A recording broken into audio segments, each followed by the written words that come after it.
Medina শরীফের উত্তরে রয়েছে এক বিশাল পাহাড়, যার নাম উহুদ পাহাড়। সেই পাহাড়টিকে দেখে একদিন আমাদের নবীজি বলেছিলেন, উহুদ একটি পাহাড়, এটি আমাদেরকে ভালোবাসে এবং আমরাও একে ভালোবাসি। আর আজকে আমরা চলে যাচ্ছি সেই উহুদ পাহাড়টি দেখার জন্য।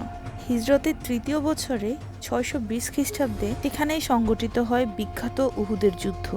সেই যুদ্ধে রাসূলুল্লাহ সাল্লাল্লাহু আলাইহি ওয়াসাল্লামকে লক্ষ্য করে প্রবল আক্রমণ চালানো হয় এবং হযরত আমির হামজা রাদিয়াল্লাহু সহ ৭০ জন সাহাবীরা সেখানে শহীদ হন। মূলত এই সেই পাহাড় যেটি হয়ে আছে ইতিহাসের সাক্ষী। এর পাশেই রয়েছে পবিত্র কবরস্থান, যেখানে প্রায় ৭০ জন সাহাবী শহীদ অবস্থায় শুয়ে আছেন।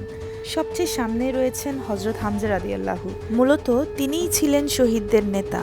সেখানে গিয়ে সাহাবীদের জন্য দোয়া করছিলাম, এমন সময় দেখা হয়ে গেল একটি বাঙালি গ্রুপের সাথে।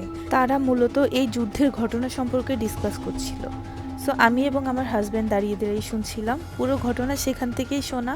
এখান থেকেই পরে আমরা চলে যাই আমাদের নবীজি যখন অসুস্থ ছিলেন, অর্থাৎ ব্যাটেলে যখন তিনি গুরুতরভাবে আহত হয়ে যান, তখন এখানে এসে তিনি বিশ্রাম নিচ্ছিলেন। আমরা এখন সেই জায়গাটা দেখানোর চেষ্টা করব।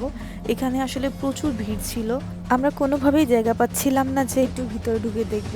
তো অনেকক্ষণ লাইনে দাঁড়িয়ে থাকার পরেই সেই সৌভাগ্য হলো আমাদের নবীজি যেখানে বিশ্রামরত অবস্থায় ছিলেন, রক্তাক্ত অবস্থায়, সেই জায়গাটা আমরা আসলে অনেক কষ্টের পরে দেখতে পাই। মূলত এটাই হচ্ছে সেই জায়গা, মানে এই জায়গাটাতে আমাদের নবীজি বসেছিলেন, বিশ্রাম নিচ্ছিলেন। আমি আল্লাহ তাআলার অশেষ রহমত, আমি সেই জায়গাটায় ঢুকতে পেরেছি এবং স্পর্শ করেছি। পরবর্তীতে তিনি আরও একটা কেভের ভিতরে লুকিয়েছিলেন, যেটা কিনা বর্তমানে বন্ধ অবস্থায় আছে, এবং তার পাশেই রয়েছে এই পুরনো মসজিদ যেখানে আমাদের নবীজি নামাজ পড়েছিলেন।